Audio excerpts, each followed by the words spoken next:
çekeceğiz.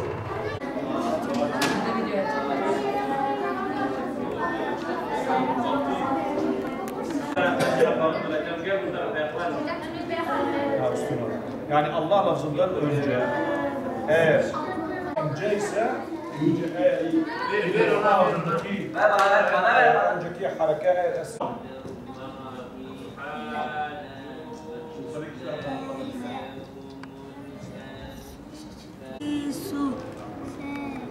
bak sabah size anlattım. Mimin hallerinden ne? Mimin hallerinden hani mimin hallerini bir söyledi değil mi? Bu neydi? Mimin üç hali yok mu? Sabah anlattım ya size. Bu neydi? Neredesin? Bak mim B'ye gelse ne olur? Fay şefevi. Sattat değil mi? Ama bol bol okuyun, boş okuyun. Bunlar çok önemli. İb.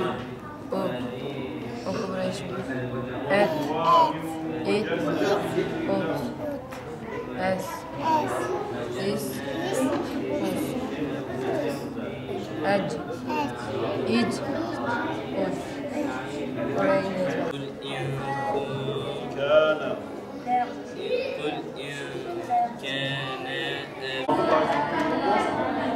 Ses çıksın sen. Al-Gafur bu senin. اتخذوا أحبارهم ورهبانهم أربابا من دون الله والمسيح ابن مريم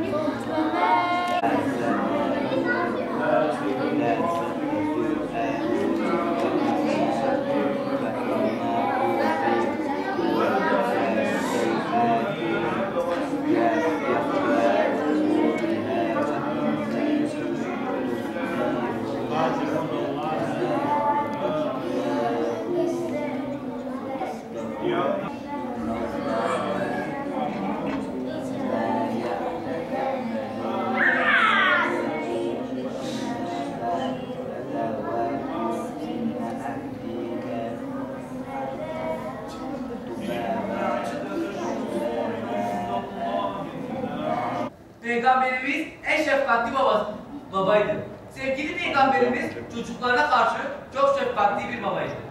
Evde daima güler yüzle, sabırlı ve hoşgörüyle hareket eder. Aile içinde bir karar alınacağı zaman çocuklarına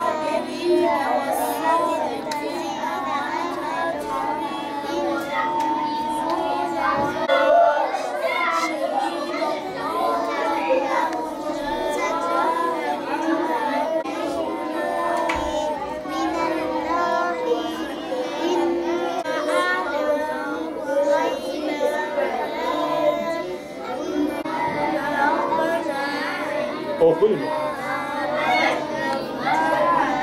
Şimdi 1,5 ay oldu. Bu sene 3 ay değil de 2 aydır eğitim dönemi.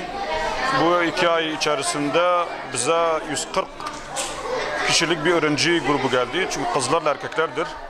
Biz burada 4 tane eğitmeniz. Ama elhamdülillah hakikaten verimli geçti. Çocuklar günde 2 ders Kur'an-ı Kerim öğreniyorlar. Bir derste akaid, ilmihal, tecvid ve siyer-i nebi öğreniyorlar. Bu 4 dersi öğreniyorlar. Elhamdülillah çocukları sınava götürdük. Onlar da yani bizim bu camimizden 86 alan 2 tane öğrencimiz vardı. Burada da derece girdiler. Biz onlara ödüller verdik. Bunun haricinde haftada en az 2 sefer dondurma, meyve suyu, kek takdim ettik. Çocuklar seviniyorlar. Teneffüsleri oluyor, teneffüslerde oynuyorlar. Biz onları halı sahaya götürdük. Halı sahada top oynadılar. Ondan sonra önümüzdeki haftada onları teras kafe götüreceğiz inşallah. Orada da bir kahvaltı yapmak üzere inşallah kursumuzu sonlandıracağız. Tabii öğrenciler 2 ay süreç içerisinde alabildiklerini alabiliyor. Bazı öğrenciler var hakikaten çok gayretlidirler, çalışkandırlar.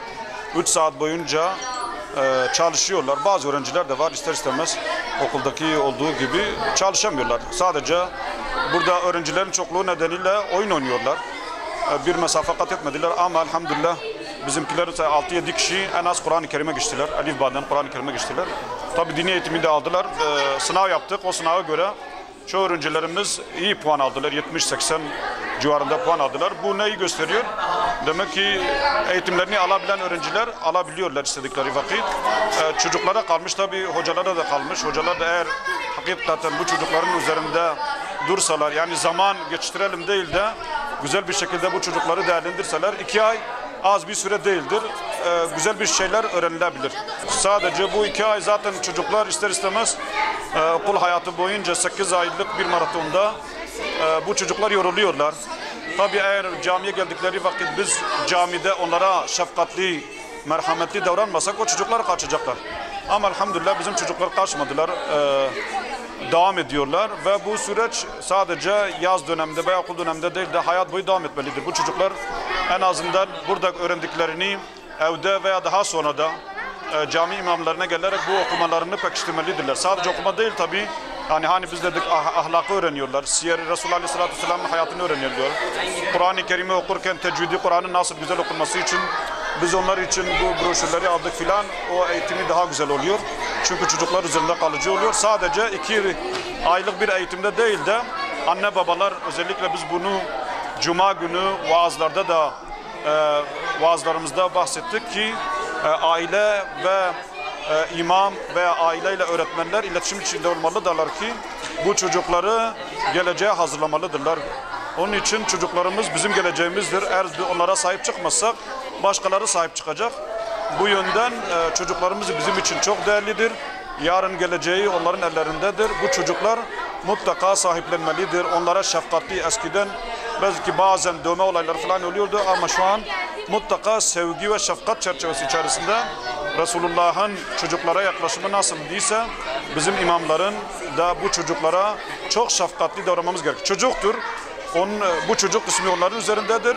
Yaramazlık da yapacaklar, kavga da yapacaklar.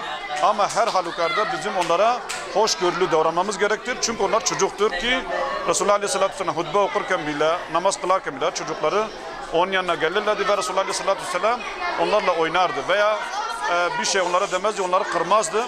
Onun için mutlaka çocukların gönüllerini kazanmamız gerekir ki yarın geleceğimizin bu güzide evlatlarına sahip çıkmamız gerekir. Camiye geliyoruz. Camimiz çok güzel. Hocalarımız çok iyi öğretiyorlar. Dinimizi öğreniyorum diye bir kitap var. O kitaptan bütün her şeyi öğretiyorlar. 2 hocamız da bize tecvid kurallarını öğretiyor. Tecvidi öğreniyoruz. Tecvidde okumayı öğreniyoruz. Bütün arkadaşlarımız hemen hemen herkes Kur'an'a geçti. Bir haftada 7-8 kişi Kur'an'a geçiyor. Aktiviteler gerçekleştiriyoruz. Hocalarımız bize dondurma alıyor, yiyecekler alıyor, bizi gezmelere götürüyorlar.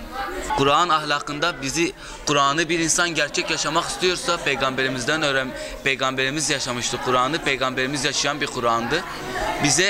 Kısacası bize Kur'an'ı öğrenmek isteyen okuması gerekir. Güzelce okursa Kur'an'ı her şeyini öğrenebilir. Kur'an'ı güzel okumak için de camiye gelmeleri gerektiğini düşünüyorum. Kur'an'a işte 5 sayfam kaldı. Kur'an da işte bitti. Kur'an'ın içinde namaz kılmayı, abdest almayı. Adım Muhammed Sabri, soyadım Çiçek. Her gün ders atlıyoruz. Kur'an'a geçmeye az kaldı. Yani iyi Allah'a iman etmeyi öğreniyoruz burada. İyi şeyler öğreniyoruz. Kur'an dışında öncelikle Allah'a iman etmeyi, namazı, abdest almayı, dua etmeyi, bunun gibi birçok şeyi öğrendik. Bence iyi bir şey. Küçükler büyümeye hazırlanıyor, yani büyüyünce namaz kılmaya alışıyoruz burada, abdest almaya, yani bu alışkanlıkların devam etmesini sağlıyoruz. Kur'an-ı Kerim okumak çok güzel bir duygu, yani herkese tavsiye ederim. Kur'an ahlakı, Kur'an'a saygılı olmayı öğrendik, hoşgörülü okumayı, herkese öğretmeyi, bunları öğrendik. Dini kitabımızı, yani İslam'ı öğrendik, ne olduğunu öğrendik, Peygamberimizin hayatını öğrendik.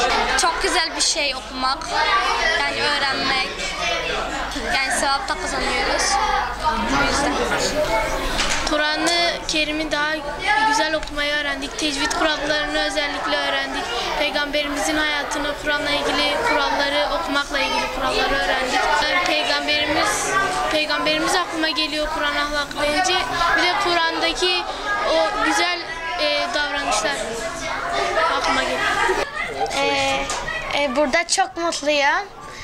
Allah'ın dinini öğreniyoruz. Hocalarımız sayesinde dinimizi, Kur'an'ı güzel okumayı öğreniyoruz.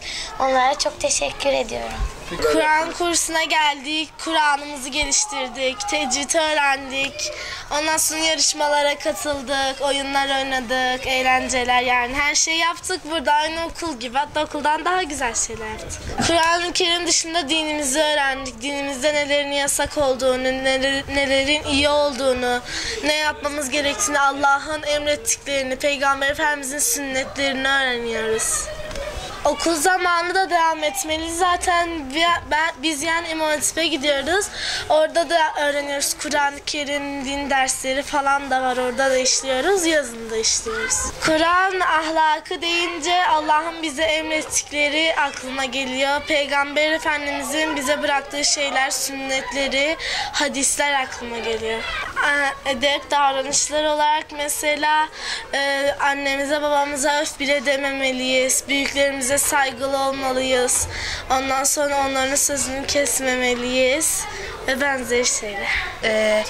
Kur'an kursuna geldim. Neden ki? Çünkü burada tecvid, peygamberlerimizin hayatı ve benzeri şeyleri öğrenmeye geldim. Bir tek yani okul öğrendiğimiz şeyler değil, yani burada da öğrendiğimiz şeyler bizim için çok önemli. Dinimiz, ahlakımızı öğrenmemiz lazım. Bunun için biz mecbur bunu yani geliyoruz. Ben burada bir tek Kur'an-ı Kerim'i değil, peygamberlerimizin hayatını ve benzeri şeyleri öğrenmeye geldim. Allah'ın yasakladığı şeyleri ya da istediği şeyleri uygulamaya geldim. Onun istediği şeyler için ben bu Kur'an kursuna geliyorum ve gelmeye de devam edeceğim. Yani bunun için herkes gelmesi lazım ve tavsiye de ediyorum.